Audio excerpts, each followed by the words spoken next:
नमस्कार, आप देख रहे हैं IBC 24। मैं हूं आपके साथ विजय कुमार पंड्या। शुरुआत करेंगे खबरों की और रात 10 बजे में सबसे पहले बात मध्य प्रदेश की। मध्य प्रदेश में झमाझम बारिश के बाद नदी नाले उफान पर हैं। ऐसी स्थिति में हर साल हादसे होते हैं, फिर भी लोग उनसे सबक लेने को तैयार नहीं हैं। इस बार भी लोग लापरवाही करते हुए नजर आ रहे हैं। लापरवाही की दो तस्वीरें जरा देखिए। जोखिम लेकर अपनी जान तो खतरे में डाल ही रहे हैं, दूसरों की जान भी खतरे में डाल रहे हैं। ऐसी ही ये दो तस्वीरें हम आपको दिखा रहे हैं। पहली तस्वीर ये श्योपुर की है, जहां बरगवा थाना क्षेत्र में एक बस चालक रपटे पर पानी होने के बावजूद बस लेकर गया और नतीजा ये हुआ कि बारिश से क्षतिग्रस्त रपटे पर बस फंस गई। हालांकि हैरत की बात ये रही, या ये कहें कि जैसे ही ये बस फंसी लोग वहां पहुंच गए, लोगों को सुरक्षित बस से निकाल लिया गया, जिससे एक बड़ा हादसा होने से टल गया है। वहीं दूसरी ओर ये कटनी की तस्वीर देखिए। वरी थाना क्षेत्र में भदार नदी के पुल से कोयले से भरा एक ट्रक पलट गया। तेज बहाव के चलते ट्रक का संतुलन बिगड़ा और वो नदी में पलट गया। इधर ट्रक चालक और उसमें सवार अन्य लोग तैरकर किनारे पर आ गए और अपनी जान बचाई है। इधर नदी में ट्रक पलटने पर भी लापरवाही नहीं रुकी। ऐसी स्थिति में एक अन्य वाहन तेज बहाव के पीछे भी होने के बावजूद वो आ रहा था। ऐसे में IBC 24 आपसे अपील करता है कि पुल पर पानी होने पर आप जोखिम ना लें और ऐसी स्थिति में पुल या रपटे को पार ना करें।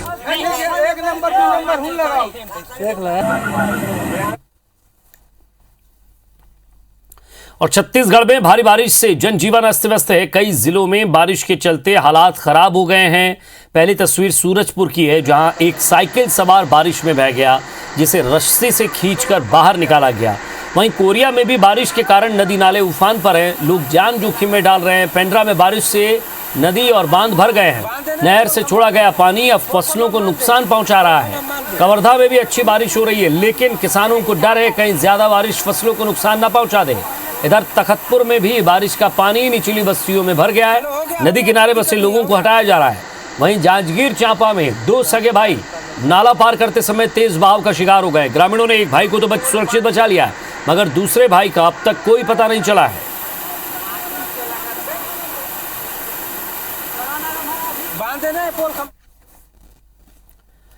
और मध्य प्रदेश में लंबे अरसे के बाद एक्टिव हुए मानसून से पिछले 24 घंटे में सभी विभागों के जिलों में अच्छी बारिश दर्ज की गई है। वहीं अगले 24 घंटे में प्रदेश के 27 जिलों में भारी बारिश का रेड अलर्ट जारी किया गया। रीवा, सतना, अनूपपुर, उमरिया, डिंडोरी, कटनी, जबलपुर, नरसिंहपुर, मंडला, सागर, छतरपुर, टीकमगढ़, विदिशा, सीहोर, राजगढ़, बैतूल, बुरहानपुर, खंडवा, खरगोन, धार, देवास, आगर, अशोकनगर और शिवपुरी में भारी से अति भारी बारिश का रेड अलर्ट है। साथ ही इन जिलों में बिजली चमकने गिरने की भी संभावना है। मौसम विशेषज्ञों के मुताबिक छत्तीसगढ़ के ऊपर एक लो प्रेशर एरिया बना हुआ है, साथ ही ट्रफ दतिया से गुजर रही है, जिसके कारण कई जिलों में भी भारी बारिश की आशंका है। भोपाल में भी दिन भर हल्की से मध्यम बारिश हो सकती है।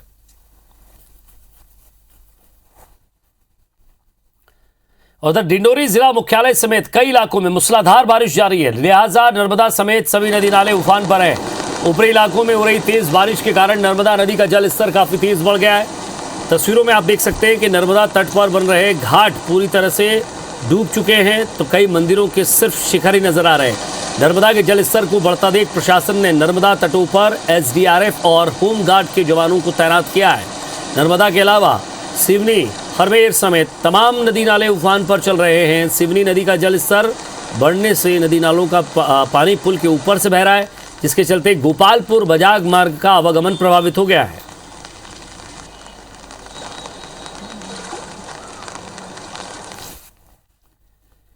और विदिशा के करारिया गांव में प्रशासन की अनदेखी, कभी बड़ी घटना को भी वहां बड़ी घटना हो सकती है।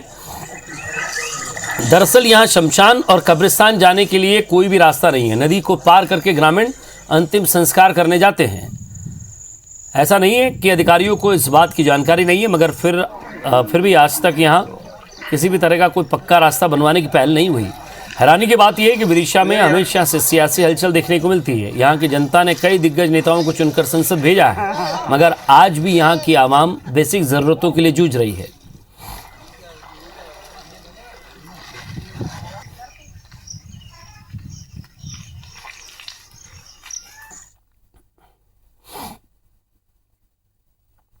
इसमें कब्रिस्तान भी है, हिंदुओं का मरगढ़ भी है और 500 किसानों की खेती है। प्रति वर्ष यही हाल होता है कि हम मैयत ले जाने में बार बार गिरते हैं, फिसलते हैं। बड़ा मुश्किल से हम मैयत का कार्यक्रम पूरा करते हैं। नदी भरा जा साफ खुश ना हो और वो तो सम दे दी है मरक के आई नदी चढ़ जाए तो और परेशानी है। जैसे साहब नदी हो जाए कहाँ ले जाओ का करें, प्रशासन ने कुछ भी नहीं करा। इस पार आने में ये दिक्कत होती है कि हमें यहाँ से कीचड़ में चलना पड़ता है, तो यहाँ से शमशान और वो मैयत और अर्थी एक साथ ही नदी में से निकलती हैं, तो इस वजह से बहुत दिक्कत आती है। और जबलपुर में लगातार हो रही बारिश ने विजिबिलिटी इतनी कम कर दी है कि आज हवाई यात्रियों को खासा परेशान होना पड़ा है। यहाँ आसमान में छाए काले घने बादलों की वजह से विजिबिलिटी से 2 फ्लाइट का रूट डाइवर्ट करना पड़ा है। दिल्ली से जबलपुर आई फ्लाइट ने डुमना एयरपोर्ट में 4 बार लैंडिंग की कोशिश की, लेकिन सुरक्षित लैंडिंग मुमकिन नहीं दिखी। ऐसे में दिल्ली जबलपुर फ्लाइट को बनारस डाइवर्ट किया गया। इसी वजह मुंबई से जबलपुर आई फ्लाइट भी विजिबिलिटी की कमी से लैंड नहीं हो सकी और उसे लखनऊ डाइवर्ट करना पड़ा। दिन भर इंतजार के बाद जब शाम को विजिबिलिटी कुछ ठीक हुई तो दोनों फ्लाइट्स को जबलपुर लाया गया। इस दौरान यात्री और उन्हें रिसीव करने पहुंचे परिजन परेशान नजर आए।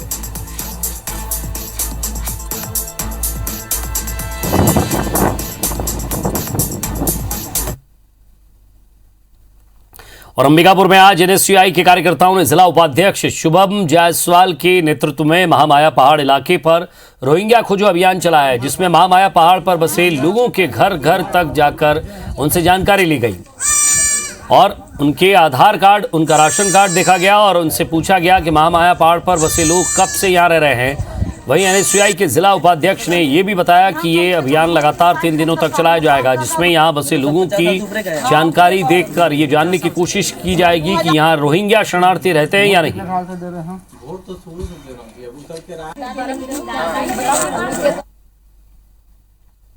एनएसयूआई द्वारा एक अभियान चलाया जा रहा है कि घर घर जाकर हम रोहिंग्या मुसलमानों को ढूंढ रहे हैं कि कोई भी अगर रोहिंग्या मुसलमान हमारे सरगुजा में आकर बसा होगा तो हम ये चाहते हैं कि रोहिंग्या मुसलमानों को यहाँ से निकाला जाए। सरकार का ये कहना है, बहुत मामला गर्म है कि रोहिंग्या करके शरणार्थी आए हैं, क्या वाकई में ऐसा है? रोहिंग्या आए हैं बाहर के? बाहर से तो कोई नहीं आए हैं, हम लोग को तो जानकारी नहीं है। रोहिंग्या शरणार्थी जो है बाहर के लोग भी यहाँ आके बस रहे हैं, कितना सच्चाई है इसमें? बाहर का तो आदमी नहीं बसे हैं यहाँ, हमारे मोहल्ला में खास करके नहीं बसे हैं। उधर आसपास हाँ उधर बसे होंगे तो उसको हम लोग को मालूम नहीं है, चेक करें, लेकिन ये मोहल्ला में बाहर का आदमी कोई नहीं है। और अपनी जमीन को कब्जा मुक्त कराने की मांग को लेकर सोनेसिल्ली गांव से रायपुर तक पद यात्रा निकालने के लिए कई किसान अवनपुर एसडीएम के लिखित आश्वासन के बाद वापस लौट गए हैं। दरअसल लगभग 50 साल पहले सोनेचिल्ली गांव को काश्तकारी के लिए सरकारी जमीन दी गई थी, लेकिन 1.5 महीने पहले सोनेचिल्ली पंचायत के अनुरोध पर प्रशासन ने इन किसानों की जमीन को अतिक्रमण मुक्त करते हुए शासकीय आरक्षित भूमि का बोर्ड लगा दिया, जिससे इन पर रोजगार का संकट खड़ा हो गया।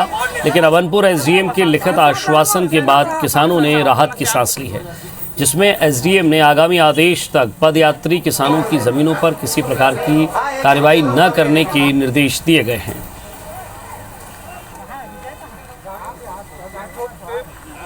और स्थानीय प्रशासन को इनको सुन नहीं रहे थे, इसको लेकर के ये कलेक्टर को अपनी बात पहुंचाने के लिए ये पद यात्रा के माध्यम से निकले हुए थे। आगामी आदेश तक उस जमीन पर किसी भी प्रकार से हस्तक्षेप, पंचायत को हस्तक्षेप करने से रोकने के लिए स्थगन आदेश दिया है, जिससे ये पदयात्री पीड़ित किसान संतुष्ट हुए।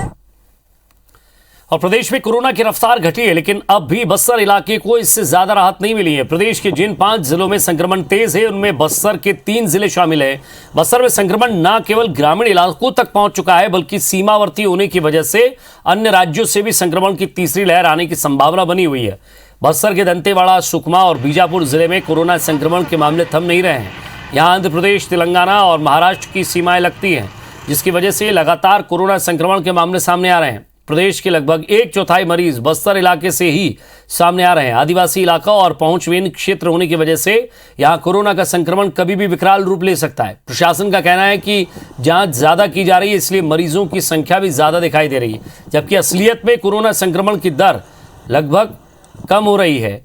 वर्तमान में बस्तर, बीजापुर, सुकमा जिले में करीब 3000 कोरोना संक्रमित सक्रिय मरीज हैं।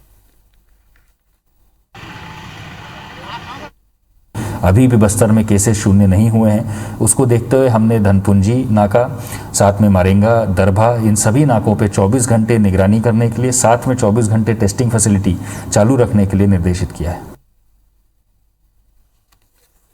वैक्सीनेशन में रायगढ़ जिला भले ही प्रदेश में पहला पायदान ना पा पाया हो, लेकिन गर्भवती महिलाओं के वैक्सीनेशन में फिसड्डी दिख रहा है। हैरानी की बात यह है कि कुल गर्भवती महिलाओं में से बमुश्किल 5% महिलाओं को ही वैक्सीन लगी है। अधिकांश महिलाएं वैक्सीनेशन के लिए साइड इफेक्ट को लेकर इतनी भयभीत हैं कि वो टीकाकरण से परहेज कर रही हैं। ऐसे में टीकाकरण अभियान में लगे मितानिनों और स्वास्थ्य कर्मियों के पसीने छूट रहे हैं। जिले में 26,000 गर्भवती महिलाओं में से बमुश्किल 1,213 महिलाओं ने ही वैक्सीन लगवाया है। टीकाकरण के लिए प्रेरित करने के लिए स्वास्थ्य विभाग ने मितानिन और आंगनबाड़ी कार्यकर्ताओं की ड्यूटी लगाई है, लेकिन वो भी महिलाओं को सेंटर तक नहीं ला पा रही हैं।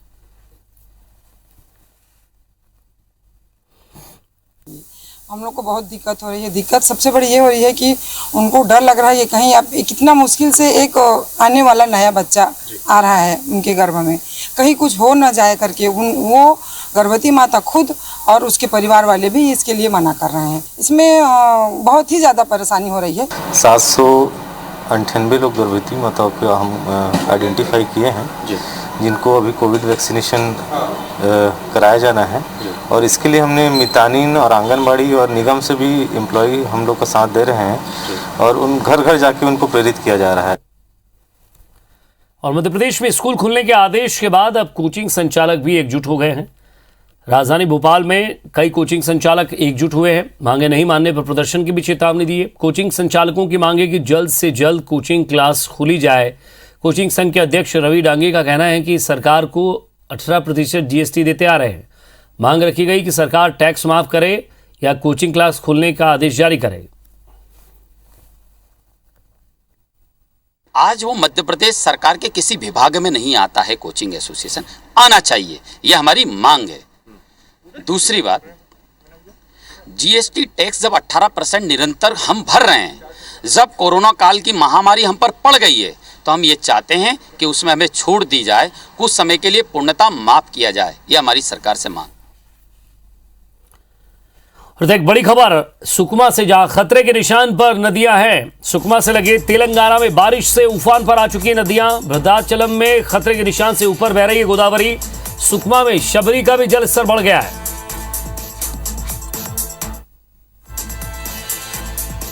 भद्राचलम में खतरे के निशान से ऊपर बह रही है गोदावरी नदी और शबरी नदी का भी जल स्तर बढ़ गया है।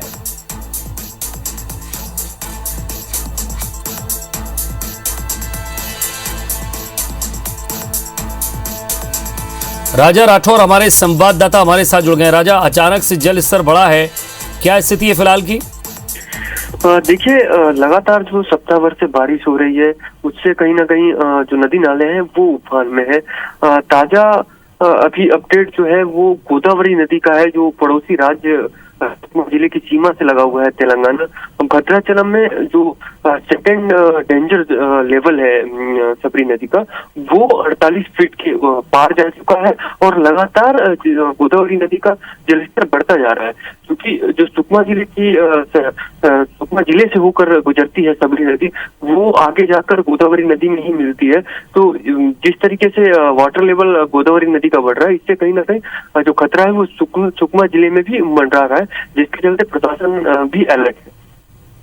जी, राजा, शबरी नदी का भी बताया जा रहा है और उसके जो सहायक नदियां हैं या छोटे मोटे नदी नाले हैं जिन पर रपटा होता है, कई बार हमने तस्वीरें अभी भी हम दर्शकों को दिखा रहे हैं कि बसें ले जाने का काम, ट्रक निकालने का काम, गाड़ी निकालने का काम होता है। कई बार पैदल यात्री भी कोशिश करते हैं, साइकिल से निकलने तक की कोशिश की आज एक शख्स ने। देखिए, कहीं ना कहीं प्रशासन इसके लिए पूरी तरीके से मुस्तैद है, क्योंकि जो शबरी नदी है उसका जलस्तर बहुत ज्यादा अभी बढ़ा नहीं है या बहुत तेजी से नहीं बढ़ रहा है। लिहाजा सुकमा कलेक्टर विनीत नंदनवार ने सभी अधिकारियों को नदियों के जो जलस्तर है उस पर नजर बनाने की निर्देश जारी किए हैं। साथ ही जिस तरीके से पिछले वर्ष भी देखा गया था या 2-3 वर्षों से सुकमा जिले में बाढ़ जैसे हालात बन रहे, इसके लिए प्रशासन ने पहले ही तैयारियां पूरी कर ली थी। शुक्रिया राजा इस तमाम बातचीत के लिए।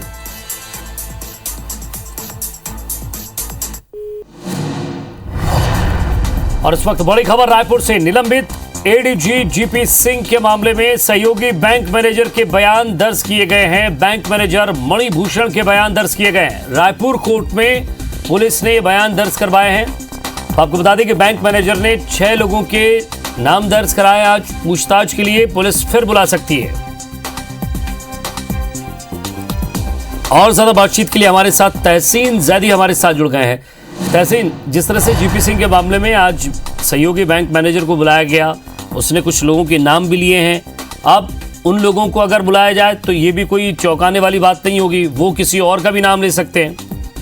निश्चित तौर पे जिस तरीके से जो रायपुर कोतवाली में जो निलंबित एडीजी हैं जीपी सिंह, उनके खिलाफ जो राजद्रोह का मामला जो दर्ज है उसमें क्योंकि उसमें अन्य में जो लिखा गया है उसमें मणिभूषण जो हैं, जो स्टेट बैंक ऑफ इंडिया के बैंक मैनेजर है, जो उनके पिछले दिनों जो रेट पड़ी थी उनके यहाँ से कुछ दस्तावेज और 2 किलो सोना जो मिला था, तो उनके खिलाफ भी ये राजद्रोह का मामले में दर्ज उनका नाम आया था। उसके बाद अभी आज पुलिस ने उनको बुलवाकर और उनसे बयान लिए गए हैं और वो बयान मजिस्ट्रेट के सामने रायपुर कोर्ट में किए गए, जो धारा 164 के तहत ये जो बयान दर्ज उसमें किए गए हैं।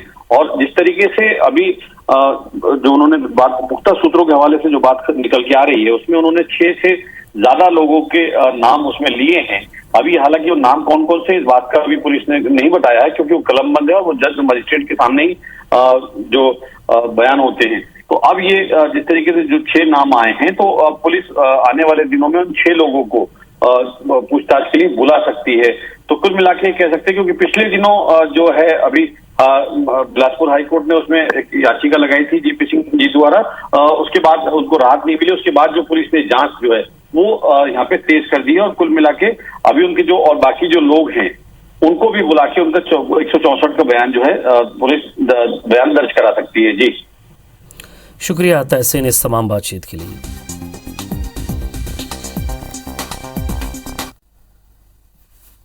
और इधर भोपाल के खजूरी थाना क्षेत्र में IISER के सामने नाले में बंद बोरी में एक 23 वर्षीय युवती की लाश मिलने से हड़कंप मच गया है। बताया जा रहा है कि युवती की हत्या चाकू से हुई है और सिर पर भी गंभीर चोट के निशान है। पुलिस अधिकारियों ने बताया कि युवती पिछले 24 घंटे से लापता थी।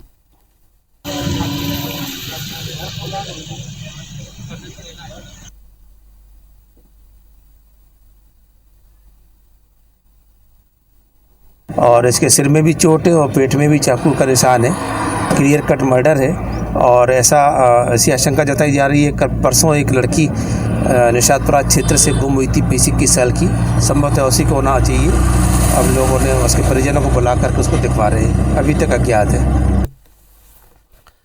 और शराब ठेकेदार अर्जुन ठाकुर गोलीकांड केस में इंदौर पुलिस लगातार आरोपियों की तलाश में जुटी हुई है। अब तक पुलिस ने 5 आरोपियों को गिरफ्तार किया है। पुलिस ने आरोपियों पर 10,000 रुपए का इनाम भी घोषित किया है। वहीं गिरफ्तार 5 आरोपी सतीश भाऊ, पिंटू ठाकुर, रामनारायण लूनिया, पप्पू और प्रमोद और गोविंद गहलोत से पुलिस लगातार पूछताछ कर रही है। साथ ही पुलिस ने इस मामले में SIT भी गठित की है। अब भूमाफियाओं के साथ शराब माफिया के मामले भी बारीकी से उनकी जांच की जाएगी। फिलहाल फरार आरोपियों की तलाश की जा रही है। इस मामले में पुलिस ने जीरो टॉलरेंस पर काम कर रही है। उसमें अभी 2 लोगों को और उसमें गिरफ्तार किया गया है। उसमें अलग अलग टीमें कई जगहों पे उसमें रवाना की गई हैं। सभी थानों में अलग अलग टीमें गठित की गई हैं। पुराने जितने भी इस तरह के आपराधिक रिकॉर्ड के बदमाश हैं, जिनमें बॉडी ऑफेंस और मुख्य तौर पे प्रॉपर्टी ऑफेंडर्स हैं, उन सारे लोगों की एक लिस्टिंग बना करके पुलिस युद्ध स्तर पर काम कर रही है। और छत्तीसगढ़ में हाथियों के आतंक के ग्रामीण परेशान है आतंक से। ऐसी ही 4 तस्वीरें आपको दिखाते हैं आज, जहां बालोद जिले में हाथियों के दल ने उत्पात मचाया है। मंगल तराई जब कोहड़ा क्षेत्र में घुसकर फसल और मकानों को नुकसान पहुंचाया। वन विभाग ने 6 से ज्यादा गांवों में अलर्ट जारी किया है। कोरबा में दंतेल ने घरों में रखे राशन को चट कर दिया है। कई मकानों को भी ध्वस्त किया है। वहीं पेंड्रा में 6 से ज्यादा मकानों को नुकसान पहुंचाया गया है। मकान में रखे धान को भी खा गए। चौथी तस्वीर सरगुजा जिले के मैन पार्ट में हाथियों के दल की है, जिसने 83 से अधिक मकान ध्वस्त किए हैं। 20 से 25 एकड़ धान और मक्के की फसल चौपट कर दी है।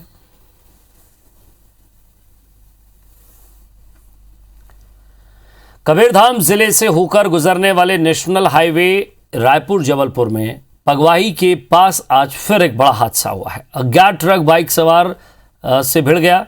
तीनों लोगों को टक्कर मारते हुए वो निकल गया, जिससे बाइक पर बैठे 2 लोगों की घटनास्थल पर ही मौत हो गई। वहीं एक की हालत गंभीर है,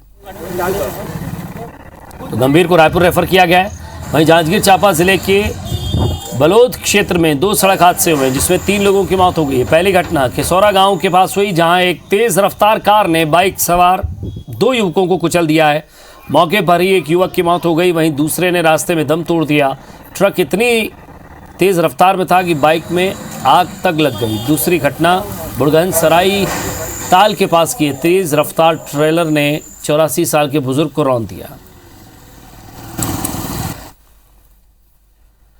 और छत्तीसगढ़ चैंबर ऑफ कॉमर्स में की गई नई नियुक्तियों को लेकर अब विवाद शुरू हो गया है। प्रदेश अध्यक्ष अमर पारवानी का नियुक्ति पत्र वायरल होते ही कोरिया में विरोध के स्वर उठने लगे। आरोप है कि चैंबर चुनाव में हारे हुए लोगों को भी पदाधिकारी बना दिया गया है। दरअसल कमल केजरीवाल और शैलेश जैन को चुनाव में हार का सामना करना पड़ा है।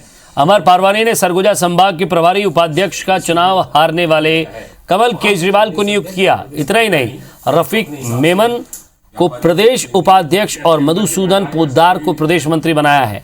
इन दोनों पदों पर पंकज जैन और संजीव ताम्रकार निर्वाचित हुए हैं। चैंबर के सदस्यों ने कई और गंभीर आरोप लगाए, साथ ही न्यायालय की शरण में जाने की भी बात कही। हम इन नियुक्तियों को नहीं मानते हैं। यहाँ का कोरिया जिले का व्यापारी इन नियुक्तियों को नहीं मानता है, क्योंकि ये असंवैधानिक है। ये प्रदेश अध्यक्ष की मनमानी वाली कार्य प्रणाली को दिखाता है और हमारा संगठन इनका विरोध करता है। पैरासूट नियुक्तियां परवानी जी ने की है बिना व्यापारियों की मंशा के अनुरूप, उसको वो सरासर दुर्भावनापूर्ण है और वो असंवैधानिक भी है। अभी न्यायालय की शरण में जाएंगे और सीधा हम फार्म एंड सोसाइटी एक्ट के अंतर्गत ये रजिस्टर्ड है हमारी संस्था, और हम फार्म एंड सोसाइटी में अपना आवेदन तत्काल भेज रहे हैं। और इसी के साथ फिलहाल इस बुलेटिन में इतना ही। नमस्कार।